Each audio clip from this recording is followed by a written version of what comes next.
Hello my dear friends, you're in the Military Summary channel, and today we will discuss the situation in Ukraine on the 21st of July of 2024. Today we have a lot of very interesting updates, so let's start. And first we're going to talk about Kyiv updates because we have lots of things, interesting things, and the most important is that Zelensky began talking about the finishing of the war. Today he was interviewed lots, he's been interviewed a lot during the previous few days, and when he was talking with the BBC, he stated that Ukraine, we can end the hot stage of the war before the end of this year. It doesn't mean that all territories must be recaptured, but we must be strong on the battlefield. We need to take steps to force it to retreat. This will give us better positions, better negotiation positions. Furthermore, during the same days, he also talked with the CNN, and CNN reported that Vladimir Zelensky is ready for negotiations with Russia and is trying to build relations with Trump. So, you know that when I see all these statements, all these things about Zelensky, about peace negotiations, the first thing that comes to my mind is a very strong words that was published by Makiyivka. If you can't control defeat the crowd, then you need to be in charge of the crowd. So this is exactly what Zelensky is doing right now. He can't break the trend, he can't break the situation, he can't break everything how it develops. So that's why he wants to be in charge of it. What does it mean? You know, since the beginning of the special military operation, regarding the situation on the ground, regarding the talks and what people were talking about, Zelensky's statements can be split in two parts. The first part is the most powerful, most important trends in the world, and the second part always give us more weapon. For example, in the beginning of the special military operation, when the Russians just attacked Ukraine, Zelensky was saying that take a look at the situation, take a look at the massacre in Bucha, give us more weapon. When the Western countries were demanding and asking Ukraine and were forcing Ukraine to begin the greatest Ukrainian offensive operation in the southern part of Ukraine, Zelensky stated and said that if you want us to begin offensive operation, you need to give us more weapon. When Zelensky was talking about any other operation, he was always saying give us more weapon. And now Zelensky is doing the same. He's saying, okay, I'm ready to begin negotiation process, but now we need to have a stronger negotiation position, so give us more weapon. All these things make me think that Zelensky is not going to begin any peace. He's just trying to be in charge of the crowd, but not to fight against the trends and against the vectors, how the situation are developing, how the things are developing right now. Furthermore, we got another important statement that was published by the mayor of Kyiv, Klishchiivka. He said that Zelensky will probably have to hold a referendum on the painful agreements with Putin. This is not something like what Zelensky was planning to do, but the mayor of Kyiv gave Zelensky to understand that this is the only way how Zelensky should act, because Zelensky, it's a very good idea for him to decide to take decisions about peace by himself, because anybody in the future, any future president of Ukraine can say that Zelensky's decisions were illegal, so we will not follow them. So anybody in Ukraine in the future can make the same thing as we got seen after the Minsk agreement that was published that was signed by Poroshenko. So the mayor of Kyiv just tried to avoid the situation, and he wants first to force Zelensky to make a referendum where he will get the approval from the society to start negotiation. He will get the mandate, he will get the legal power, and only after a referendum Zelensky can have the right to start the peace negotiation with Russia. But despite these things, despite these rumors, talks between Zelensky, mayor, Russia, European countries, we need to understand one thing, that the Russians are not going to stop even for a single day. The Russians will continue offensive operation, and just the day when the parties will sign the papers, the final papers, only probably this day, the Russians will stop any offensive or any operation on the ground. But as I understand, this is not going to happen very soon. Obviously, it will take time. Now let's move to the situation on the ground. We have some updates. Let's start from Zaporizhzhia. Zaporizhzhia direction today. The Ukrainian sources published the video how they managed to discover the concentration of Russian artillery systems, the Russian multiple launch rocket system Grad, and as a result of HIMARS strike, that system was destroyed.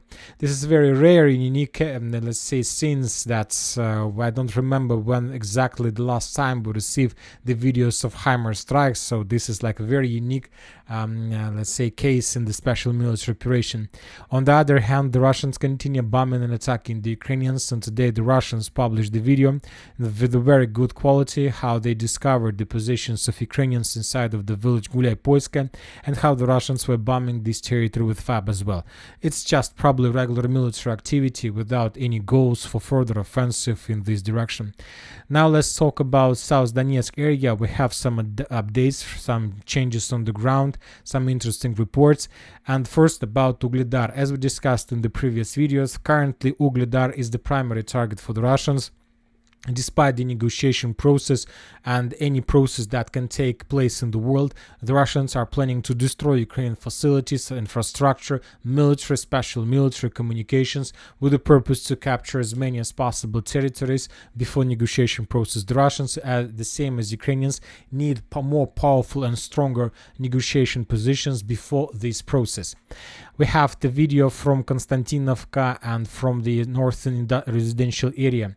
We haven't been receiving the videos from this area for a very long time, and today on the 21st of July, the Russian sources published the video of how they were pummeling and reducing till ruins the Ukrainian forces and positions of Ukrainian forces inside of this territory, which probably means that maybe the Russians are going to begin or resume storming of Konstantinovka, and these days they are going to do this from the northern direction on the line between Paraskovivka itself and the east residential part in the northern part of Konstantinovka. So let's wait for additional updates. The Russians managed to improve their positions between Georgievka and Pobeda. Just yesterday, the Ukrainian sources, the forces of 46th Air Mobile Brigade, published the video how the Russians were attacking this stronghold, and the Russians managed to get very close to this area, and they were attacking the Ukrainian positions within a very short distance. The video was published by the Ukrainian sources, and as a result of at least this video, the Ukrainians destroyed the Russians' armored vehicles. And today we got another video, but from the southern stronghold. This time the video was published by the 33rd Mechanized Brigade of Armored Forces of Ukraine. In this video we can see the same story. The Russians were storming Ukrainian positions and the Ukrainians were trying to repel Russian attacks. So as you can see, the Russians chose very interesting tactics. The northern stronghold, this one, was under the responsibilities of 46th Brigade, and the southern stronghold was under the responsibilities of the 33rd Mechanized Brigade. The Russians basically attacked between the two areas of responsibilities, which of course led to some misunderstanding between brigades and disorganization of forces, and that allowed the Russians to break through and to force the Ukrainians to fall back either from the area of responsibilities of 46th Brigade and from 33rd as well. So that was the Russian attack, and the Russians of course are planning and going to move further in the western direction, so let's wait for additional updates. As for more geolocations, during the previous 24 hours the Russians were trying to destroying Ukrainian positions, Ukrainian forces, Ukrainian personal carriers with reinforcements and reserves that Ukrainians were sending in this direction for the stabilization of the situation. Now let's move to Krasnogorovka. As for this territory, during the previous 24 hours we haven't received any updates about any changes on the ground. We got just some changes in Krasnogorovka that were confirmed by the Ukrainians and that were confirmed by the pro-neutral mappers. If we compare these two maps, we can make a conclusion that pro-Ukrainians still they also added significant territories under Russian control, but they added significant territory as a part of the gray zone. So according to Ukrainian mappers, currently the Ukrainians control just small northwestern part of Krasnogorovka. This part on the map, which is already nothing, it's just something like a foothold for rearguard forces that can secure and to to allow those Ukrainians who still blocked between the buildings to safely evacuate from these directions towards the mainland. So just few square kilometers left for the Russians, and most likely during the next week the Russians will finish the securing and clearing of Krasnogorovka, and the battles will move to the streets of Shmita and Sidova. Now let's move further. We have additional updates from the village of Nevelskoe. During the previous 24 hours, the Ukrainian sources published the video of how they were FPV droning the Russians along this tree line. Based on this video, most of the mappers have adjusted their maps. After that, we got confirmations from different mappers that these fields, these tree lines, these fortifications were captured by the Russians. And now, as we can see, the final part of Nevelskoe also once again becomes semi-encircled, and most likely the Russians will finish the battle for this village also during the next week or maybe two. So the days of this territory are numbered. Now let's move further. Let's talk about western or eastern Pokrovsk direction or Pokrovsk direction. As you can see, we have a lot of icons, lots of changes on the ground. Some of them were confirmed. For example, from this part of Yevgeniivka, the Ukrainian sources published the video how they attacked the Russian soldiers who were trying to hide in the basement of this reduced to ruins building. In this video, we can see a Ukrainian drone that was flying above the building, and then the drone attacked the Russian stronghold. This event took place here, and based on this video, we have adjusted the map completely, and most likely tomorrow the Minister of Defense of Russian Federation will confirm complete control over the village. There is one street left. This one is also part of Yevgeniivka, so maybe tomorrow the Minister of Defense will not confirm it. So there are still lots of square kilometers to go through until the final control. We have another video from Progress. If you remember, the pro-Ukraine mappers confirmed control over just 50 or 40% of Progress, but today the Russians published another video with another flag. In this video we can see the Russian flag in the most southwestern part of the village, which confirms complete control over the territory. And once again, I would like to point your attention that when if we take a look at the buildings in Progress, we see that most of them haven't been damaged or bombed. Just a small damage was dealt to these buildings during the battle for the village, which confirms that most likely the Ukrainians abandoned their positions without showing any resistance or without giving any fight, any battle to the Russians, due to the nice buildings that were left by the Ukrainians. And this is very important because this information was also confirmed by pro-Ukrainian sources, and due to this situation, due to such an easy and fast battle, the Russians were able to concentrate some forces in northern direction and to attack the Ukrainian positions between Lazavatsk and Progress itself. The Russians, according to information we have, were attacking from the north to the south and from the south to the north. We have a lot of changes on the ground.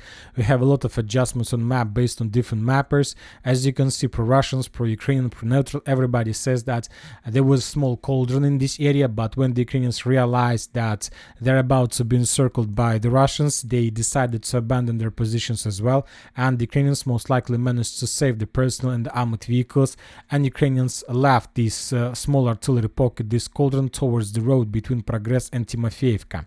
So most likely during the next few days we're going to receive some geolocations, and we will change the color of this gray zone as well. Now let's move further. Let's talk about New York. The Russian sources, some very reliable Russian Telegram channel, published very interesting small post about the situation in New York. They stated that we convey our warm greetings to approximately 2 battalions of the Ukrainian armed forces who found themselves surrounded in New York. Have a nice adventure. So according to information we have, according to the posts that were published by the Russians, up to 2 battalions of armed forces of Ukraine were surrounded in the area between Shiroka Balka and New York. So in this artillery pocket, the Ukrainians have already lost 2 battalions. Basically, they were encircled. Now there are a few options for them, either to start the breakthrough operation with the purpose to evacuate their forces to Nelipovka, or I don't know, to stay there and to be captured by the Russians and to become the prisoners of war. So very interesting situation, not a small cauldron in this direction. It's very interesting to understand how the situation will be resolved. As for Toretsk agglomeration, today the Russian sources published the video how they were bombing the Ukrainian forces in the vicinity of the coal mine number 1. This is very important video because just yesterday some Russian sources reported that this territory was completely captured by the Russians, the Terikon, the landfill, and now we received the video of how the Russians were bombing this area. So most likely this landfill still remains under Ukraine control. Now let's talk about Toretsk. We have very heavy clashes, and the Russians established complete control over the main supply road between Toretsk and Pivnichny and Pivdine. This already live the road of death. As you can see, significant number of Ukrainian vehicles, armored vehicles, tanks have been destroyed by the Russians with FPV drones. The Ukrainians are sending more and more vehicles, and more vehicles are being destroyed by the Russians. So this is the situation in this direction. And I'll remind you, as considering Toretsk direction, today we got a very interesting video that we received from the railway station by the name of Barvenkova. This video was published by the Russian sources. In this video we can see a significant number of armored vehicles and personnel of armed forces of Ukraine on the railway station, and the Russians managed to discover these this group of forces, and then the Russians launched 2 Iskander missiles. As a result of these 2 strikes, the Ukrainians lost up to 240 soldiers and significant number of armored vehicles, more than 20, somewhere between 20 and 30 vehicles, tanks, armored vehicles, personnel carriers. And the sources reported that the Russians attacked the positions, the forces of 41st Mechanized Brigade, that the Ukrainians were trying to redeploy somewhere from the western part of Ukraine, let's say towards Toretsk, because if you remember, according to information we have, Toretsk is in the area of responsibilities of 41st Brigade, and now we understand that the Ukrainians were expecting for these reinforcements 240 soldiers, significant number of armored vehicles, and now this direction will not get 1 battalion, fully blooded battalion, and this will worsen the situation of armored forces of Ukraine in this direction, probably in multiple times. Now let's talk about Chasiv Yar. The sources reported that the Russians began the final storm of the direction. If you remember, just a few days ago we were talking about the central part, about some videos, about some geolocations that were published by the Ukrainians, yet this information hasn't been confirmed by any video. And today the Russians reported that they crossed the Seversky Donetsk-Donbass canal and managed to dig in deeper on the Ukrainian side of canal. According to information we have, the Russians crossed the area somewhere here, and currently the clashes are taking place for the forest Orlova. So this area is under Russian pressure, under Russian attack. I'll remind you that during the previous few days the Russians managed to improve their positions on flanks. They captured Kalinova completely. The Russians captured the farms, this part. The Russians captured this forest and got very close to Grigorovka. So when the flanks were secured, the Russians crossed canal, and now the clashes are taking place here. So let's wait for additional updates. Probably soon we start receiving first geolocations that will confirm this information. Now let's talk about Seversk. As you can see, we have lots of geolocations, a lot of videos, but mainly the Russians were bombing and attacking the Ukrainian forces without any changes on the ground. The Russians were working with FPV drones, with artillery, so something like artillery preparation. Currently the Russians are regrouping their forces on the line Ivanodarivka-Sporne, and very soon they will begin another attempt to attack, probably in direction of the villages of Novoselovka, and in direction, first of all, in direction of this stronghold. Then the Russians will try to move along the road towards Verkhnyokamyanskaya, and of course towards Novoselovka. If the Russians are able to capture these 3 positions, then this is going to be the end of Seversk battle, and the Seversk battle is going to be finished without even beginning. Now let's talk about Makiyivka. The Russians reported that they managed to cross Zherebets River, and that some Russian forces are fighting with Ukrainians on their side of the river. Few more Russian groups are moving currently in the southern direction. The clashes in the farms in the south of Makiyivka are also taking place. Now let's talk about northern Kupiansk direction. We have additional updates. Today the Minister of Defense of Russian Federation confirmed that the Russians Russians during the previous 24 hours established complete control over the southern Pishane. So why the southern? Because this is the southern Pishane and this is the northern Pishane. So two Pishane in the same direction. So not to confuse, this southern Pishane was captured by the Russians. This information was also confirmed by different mappers, including pro-Ukrainian. And also the Minister of Defense of Russian Federation reported and confirmed control over this small village of Andreevka. The Russians are calling this village Rozovka. Now let's talk about the northern Kupiansk, the northern Kharkiv direction. We have the video that comes that we received from Pechenegi. Also, as a result of reconnaissance operation, the Russians managed to discover the Ukrainian warehouse in this area, and as a result of Iskander strike, that warehouse was destroyed. So some Ukrainians will not receive additional weapon and ammo in direction in Volchansk direction, where there are still very heavy clashes both for the north and the southern part.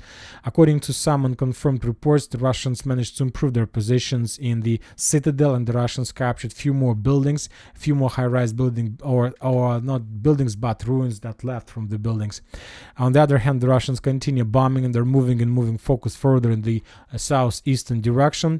We don't know for sure, we can't say for sure when exactly the battle for the northern Volchansk is going to be finished, but according to information we have, the Russians have finished or about to finish the regrouping of their forces in the vicinity of Glubok and Vovchansk.